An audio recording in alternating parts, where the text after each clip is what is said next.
Okay, let's unpack this. We're doing a deep dive today into, well, one of the most prolific, profound, and I think paradoxical literary figures of the last century, Margaret Atwood. Paradoxical is the perfect word. She is, of course, the powerhouse novelist you know from The Handmaid's Tale. Right. But that barely scratches the surface. She's a foundational figure in Canadian literary theory, a relentless political commentator, an environmental ethicist, and this is the twist we absolutely have to get into, an inventor. An inventor. Yes, an inventor who holds patents for remote robotic writing technology. That duality is exactly what we're going to explore. You know, the Cassandra who warns us about technological dystopia, but who also builds the technology. It's the core tension.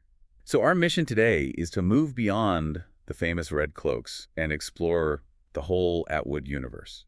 The poet, the critic, the historian, and yes, the entrepreneur. Well, when you just look at the sheer volume of her output since her career began in 1961, it is genuinely staggering. It's unbelievable. We're talking about 18 novels, 18 poetry books, 11 books of nonfiction, and that's not even counting the short story collections, the children's books, the graphic novels. It's an intellectual output that really very few modern writers can match in scope. And the recognition, it just matches that relentless volume. She's one of the few authors who has been honored across basically every major literary genre and boundary. Absolutely. I mean, 2 Booker Prizes. 2, one for The Blind Assassin, and then decades later for The Testaments. Right, and multiple Governor General's Awards, and crucially, the Arthur C. Clarke Award, which really signals her genre-defying impact in science and speculative fiction. So if you're looking for a comprehensive, deep-cut understanding of Atwood's life, her big thematic anchors, you know, gender, identity, power, climate change, and her most niche and intriguing public roles like founding the Griffin Poetry Prize or inventing the LongPen, yes. You are absolutely in the right place. We're going to connect all those dots and try to explain why her Canadian roots are so key to unlocking her global appeal. So let's ground this with the basics. Margaret Eleanor Atwood was born on November 18th, 1939, in Ottawa, Ontario. But the place of her birth is actually far less important than the places she spent her childhood. That's what really shapes her view of the world. Yeah, that's where we need to start. When we think of a major literary icon, we often imagine them having this rigorous traditional education from day one, right? But Atwood's beginnings were decidedly unconventional. Completely. Rooted not in city life, but in the wilderness. Right. Her early life was really dictated by forest science. Her father, Carl Edmund Atwood, he was a dedicated entomologist, a forest insect scientist. So this meant that young Margaret spent these huge periods of her early childhood just immersed in the backwoods of northern Quebec. Constantly traveling, often living off the grid in these remote research stations. So that meant her formal schooling was, what, patchy at best? It's a striking detail, yeah.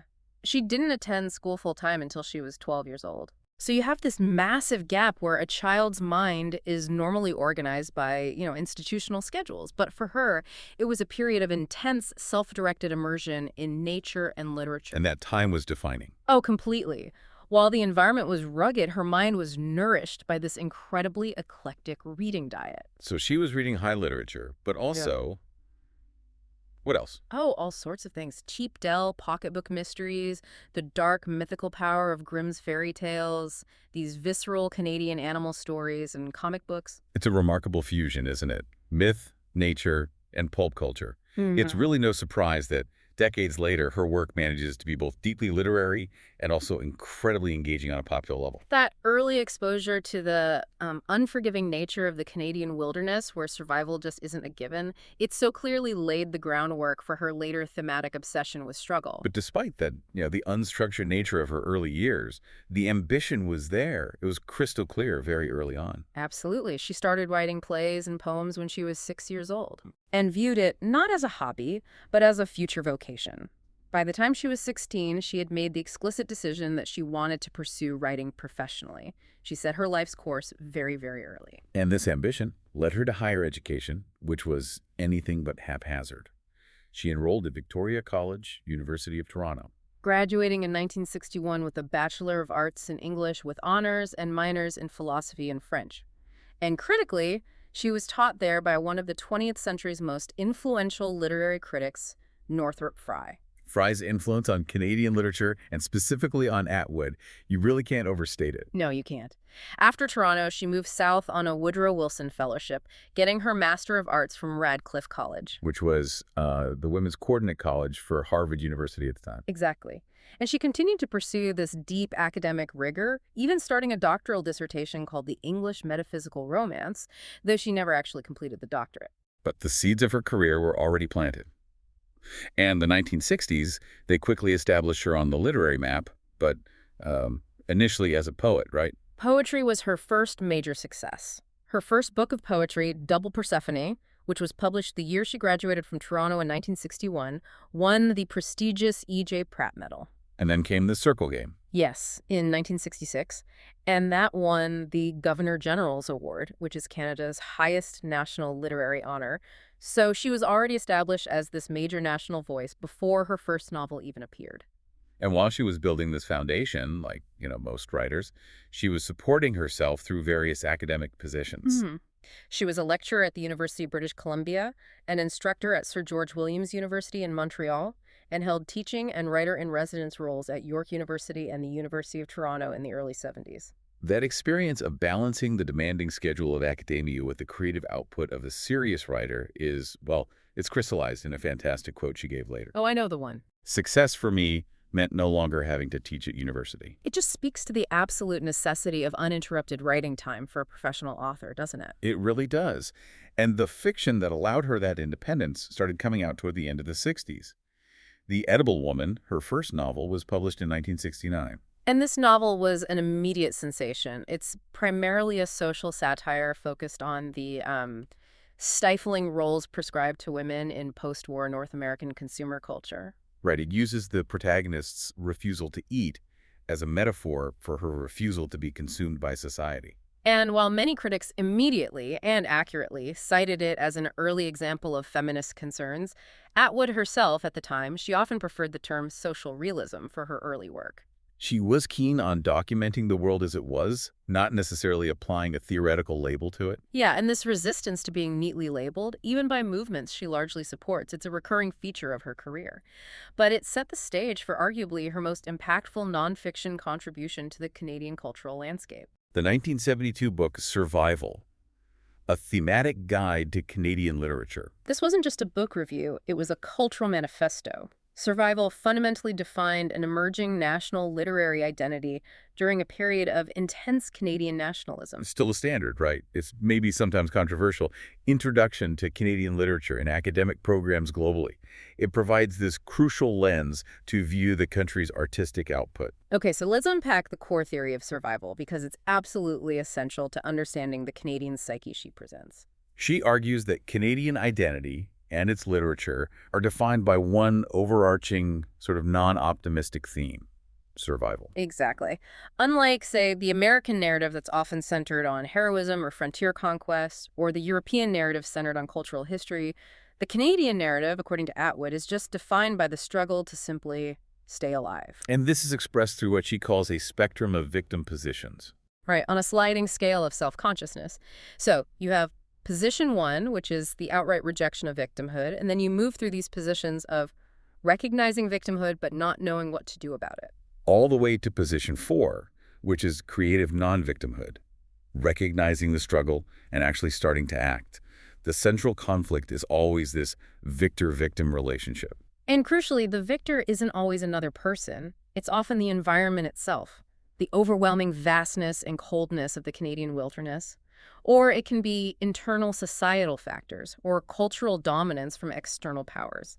So the United States. Namely the United States, yes. And this theory, it just bears the massive foundational influence of her former professor, Northrop Frye. Specifically, his concept of the garrison mentality. We should probably define that. We have to. Frye articulated the garrison mentality as the psychological mindset created by the early Canadian settlers. Faced with this immense, chaotic, and frankly frightening wilderness. Right. So settlers felt compelled to wall themselves off in these isolated defensive communities, the garrisons. This created an inward-looking, fearful, and community-dependent culture defined by adherence to tradition and a fear of the outside world, both natural and human. So Atwood essentially takes that fearful, inward-looking psychology and argues that Canadian literature is the direct expression of this identity, constantly struggling for survival. It's a heavy, maybe even a nihilistic national self-definition, which is why it was so effective and resonated so powerfully at the time. It replaced the myth of the noble pioneer with the reality of the fearful survivor. That combination of award-winning poetry, genre-defining criticism, and novels like Surfacing, which explored these themes of identity and wilderness, it just catapulted her into the national spotlight. To the point where by 1976, Maclean's magazine declared her to be Canada's most gossiped about writer. She wasn't just an academic anymore. She was a literary celebrity and a defining cultural figure. So as we transition into the 1980s, Atwood starts to shift her focus.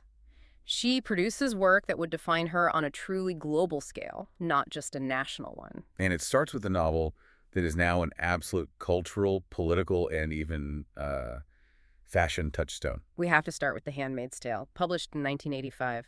It's hard to overstate its transformation from an acclaimed novel. I mean, it won the Arthur C. Clarke Award, the Governor General's Award, was a Booker finalist, into this universal symbol of female resistance. What gives this dystopia such lasting power, I think, is Atwood's famous self-imposed rule when she was writing it. Oh, yeah. She insisted. There's a precedent in real life for everything in the book. I decided not to put anything in that somebody somewhere hadn't already done. That grounded her work not in fantasy, but in historical and contemporary realities of oppression. When she wrote the book in Berlin, Alabama, she was drawing upon these historical examples of totalitarian regimes. Like the Soviet Union's repressive culture or 17th century puritanical societies in the U.S. Exactly. Regimes that systematically stripped women of their bodily autonomy, their economic power, even their names. The book is terrifying because it feels so plausible. And it's crucial to remember the geopolitical setting detail here, which links back to her Canadian literary criticism. The dystopian events of Gilead, this totalitarian regime, they take place near Boston in the United States. Precisely. And Canada, in the world of the novel, is portrayed as this fragile beacon of democratic sanity. It's the only viable hope for escape and refuge for those fleeing the brutal regime. It's a fascinating reversal of that historical Canadian fear of American cultural absorption. It is. The 1980s also saw other major works exploring identity and memory. Bodily Harm in 1981 dealt with political violence, and then Cat's Eye in 1988, which was also a finalist for the Governor General's Award and the Booker, focused so intensely on the lasting trauma of toxic female friendships in childhood. Cat's Eye generated a lot of critical interest in finding autobiographical elements, didn't it? Especially dealing with girlhood cruelty and the landscape of trauma. It did, but as we mentioned, Atwood generally resists critics reading her life too closely in her writing.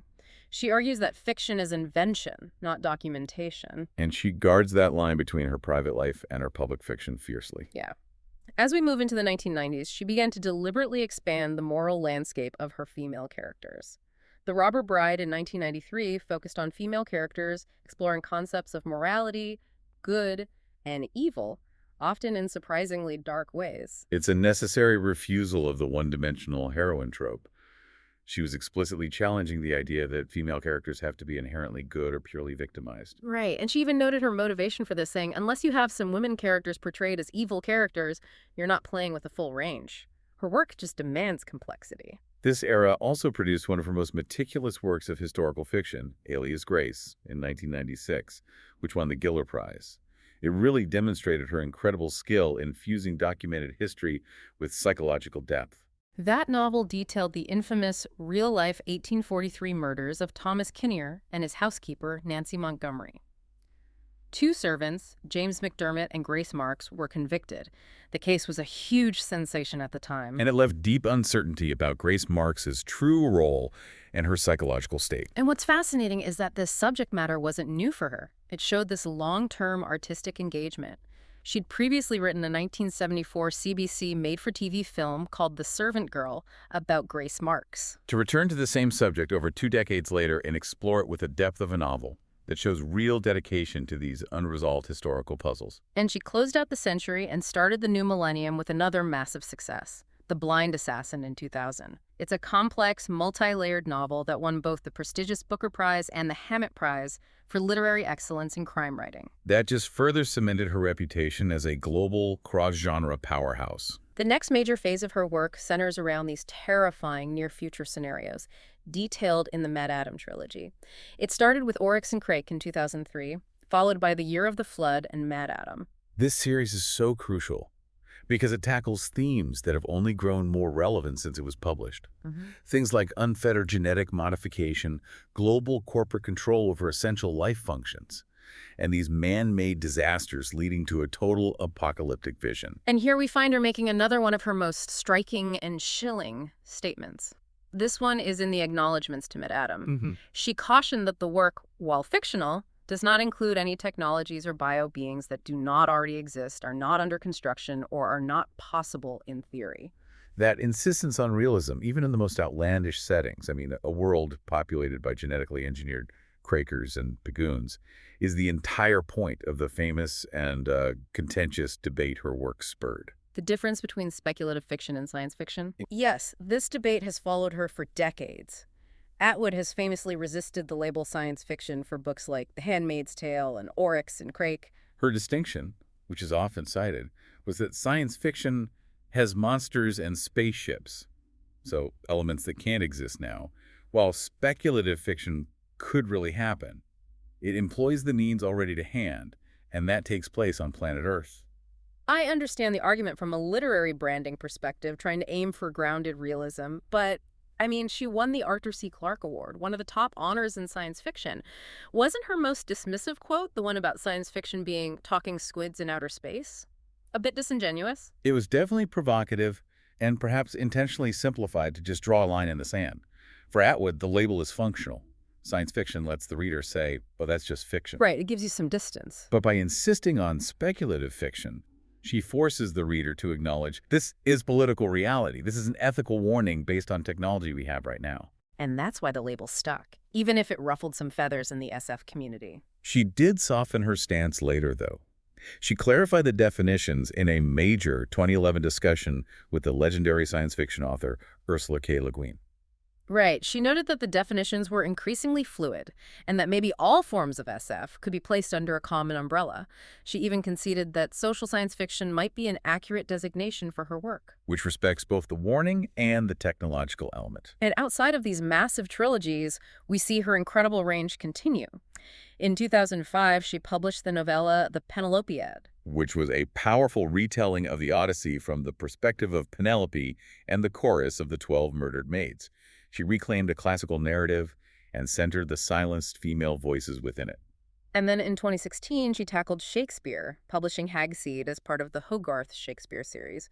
It's a modern retelling of The Tempest, set primarily within a prison.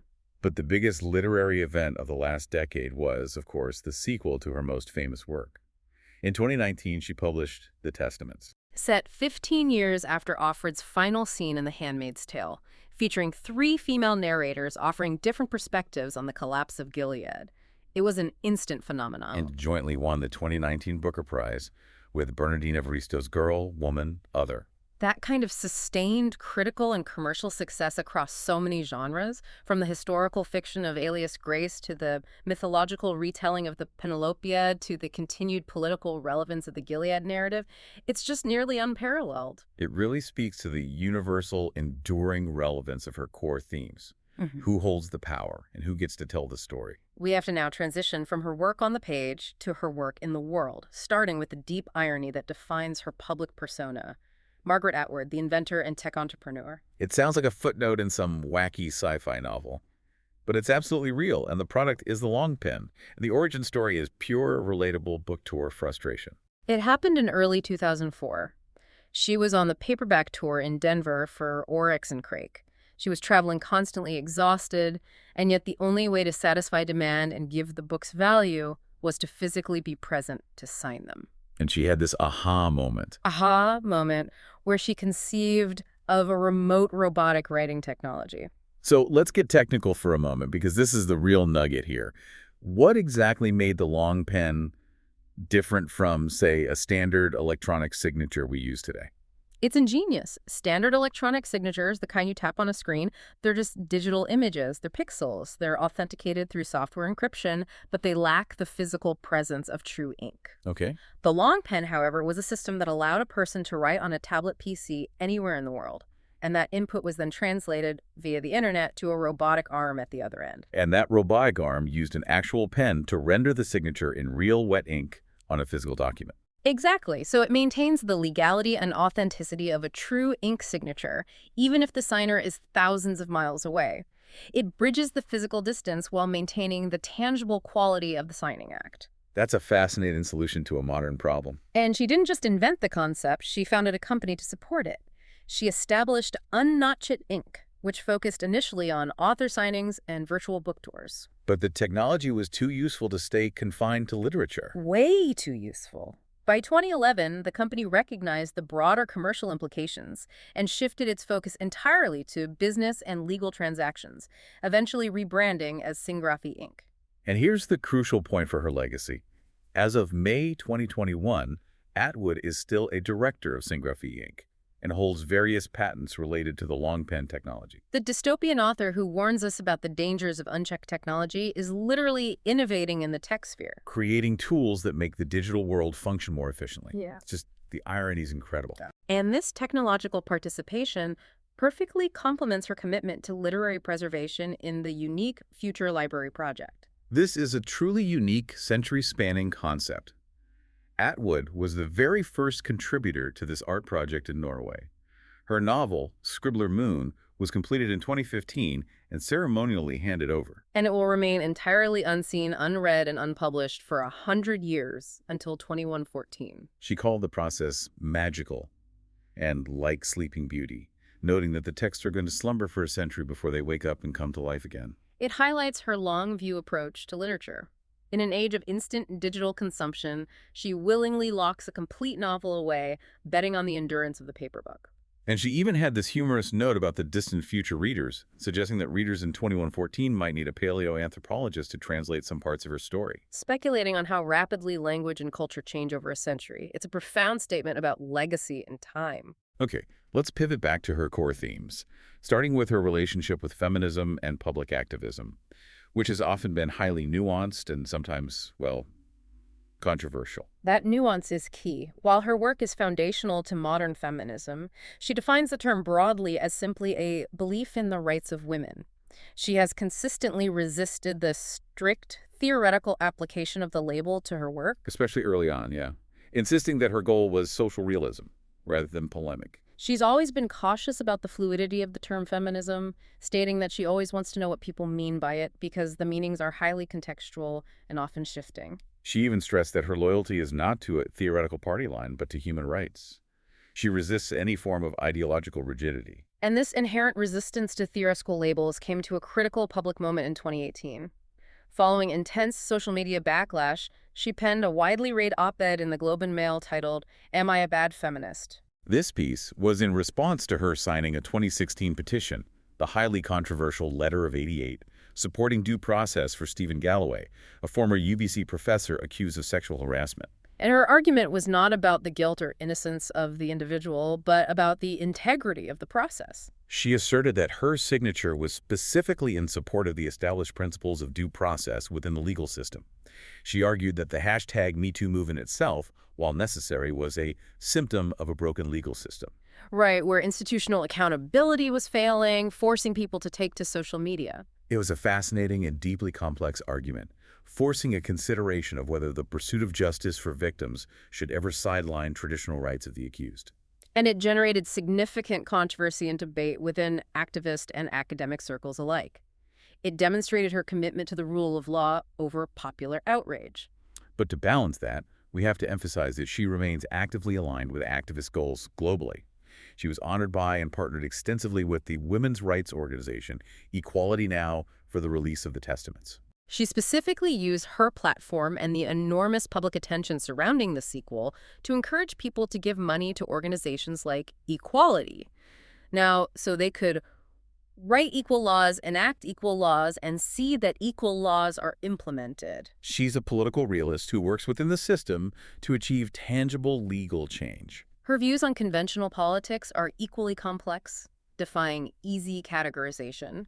She considers herself, and has long claimed to be, a red Tory. This is a specifically Canadian political term that really needs context for a lot of people. It does. Historically, she defines red Toryism as believing that those in power had a responsibility to the community, that money should not be the measure of all things. So it's a philosophy that blends a conservative political structure with a social, liberal, collectivist approach to public welfare, a concept that's pretty alien to U.S. politics. And in another surprising twist, she is also a self-proclaimed monarchist. Which, again, connects back to her Canadian identity, viewing the monarchy as a stable, non-political head of state that separates national identity from the often chaotic, partisan political processes. And her political commentary often focuses on Canadian sovereignty, particularly in relation to the U.S.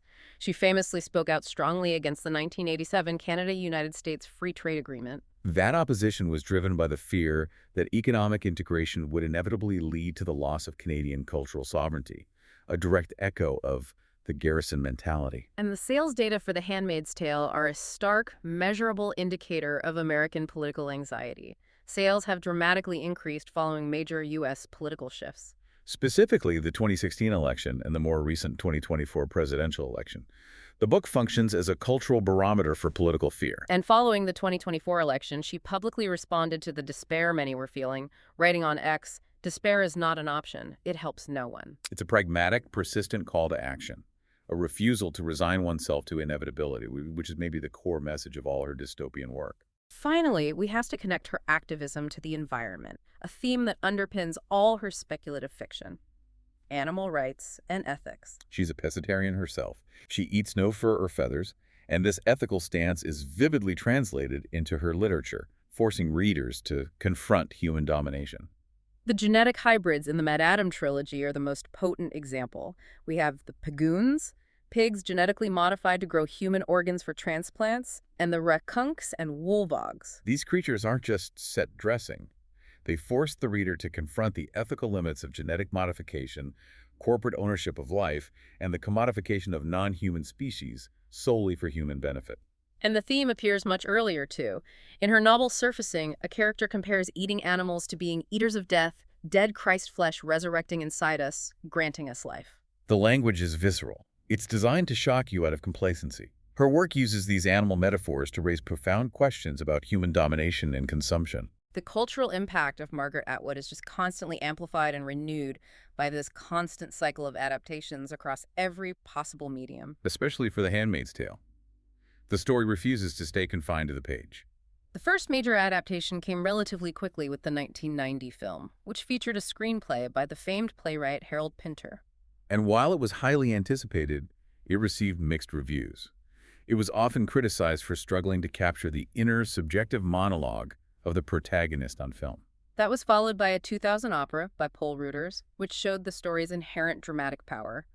But the true cultural touchstone, the thing that brought the story back into the public conversation with such immense force, is the 2017 Hulu TV series. That series was an immediate critical phenomenon. It won 8 Emmy Awards in its first season alone, and it transformed the red cloak and white bonnet into a global symbol of political protest. And for the dedicated fan, Atwood herself had a brilliant cameo in the first episode as one of the aunts at the Red Center. A great piece of casting. She's the aunt who gives Offred this violent, disapproving slap across the face, physically inserting herself into the oppressive world she created. And the adaptation cycle continued, with a beautiful graphic novel version appearing in 2019. But Atwood's other works have also made the jump to the screen. Alias Grace became a celebrated 2017 6-part miniseries. It was praised for its meticulous historical detail and psychological suspense, and she had a cameo there too, as a disapproving churchgoer passing judgment on grace marks. There are limits to adaptation, though. The 1981 film version of Surfacing was poorly reviewed. Largely for failing to capture the novel's highly internal, subjective dimensions. The stream of consciousness narrative was just difficult to translate cinematically. But even her work aimed at children found success on screen. Her children's book, Wandering Wenda, was adapted into an animated series, showing the incredible breadth of her appeal. And for a fun detail showing her sustained, deep relevance in Canadian culture, she recently had yet another cameo in 2024 as an amateur ornithologist on Murdoch Mysteries. She's become this cultural symbol who can just drop into any corner of Canadian media and lend instant intellectual weight. Finally, we need to quickly look back over the sheer wealth of recognition she has received. It confirms her status not just as a commercially successful writer, but as a genuinely influential global intellectual figure. The list is exhaustive. We've mentioned the two Booker Prizes in 2000 and 2019 and the Arthur C. Clarke Award, but she holds multiple Governor General's awards across poetry and fiction. And that genre defiance means her work has been recognized by the science fiction community with nominations for the Nebula Award and the Prometheus Award. What's truly fascinating is the depth and breadth of her international honors. It shows that her themes resonate far beyond the English-speaking world. She won the Prince of Asturias Award from Spain, the Franz Kafka Prize from the Czech Republic. And the prestigious Peace Prize of the German book trade. That one is particularly significant because it's awarded to individuals whose work has made an outstanding contribution to the idea of peace. It recognizes the fundamentally moral and ethical foundation of her writing. She also received the Golden Wreath of Struga Poetry Evenings from Macedonia, honoring her lifelong career as a poet. And we have to end where we began, with her foundational role in Canadian culture. She didn't just write Canadian literature, she helped build the infrastructure for future generations of Canadian writers. She's a founding trustee of the Griffin Poetry Prize, which is now one of the world's most lucrative and prestigious poetry awards, and a founder of the Writers' Trust of Canada. Two cornerstone organizations supporting Canadian writers. She truly has chronicled the possible near future, explored the depths of Canadian identity, and continues to shape contemporary cultural, ethical, and technological discourse. She is a writer who doesn't just observe the culture, she actively participates in building its foundations and challenging its ethical boundaries. So to summarize this deep dive, Atwood's influence spans postmodern literature, meticulous historical research, rigorous cultural criticism, and of course, vital speculative fiction. And she's an author who uses her platform, whether it's for due process and a complicated ethical debate, or for climate and environmental activism. But the central paradox, the thing that remains the most compelling, is her duality concerning technology. She insists that her speculative fiction is terrifying precisely because it only uses technology that already exists or is theoretically possible. She warns us against the trajectory of corporate and scientific overreach. Yet she is also the literal inventor. Yeah. She saw a practical, frustrating problem in the modern book world and created the LongPen, a remote robotic device. To literally bridge the gap between the virtual world of the internet and the tangible legal reality of ink on paper, she built a machine to validate the physical human act. So what does this tell you, the listener, about the future? When the author who most vividly warns us about technological dystopia, the one who refuses to write about talking squids, is also the one inventing the technology we use. And remains a patent holder and director in that tech firm. It raises one final provocative thought. Is Atwood simply chronicling the inevitable dystopia? Or by innovating specific, small-scale technologies designed to preserve human connection and the authenticity of a simple physical signature, is she demonstrating that the only way to retain humanity in the digital age is to selectively harness technology against the forces of dehumanization?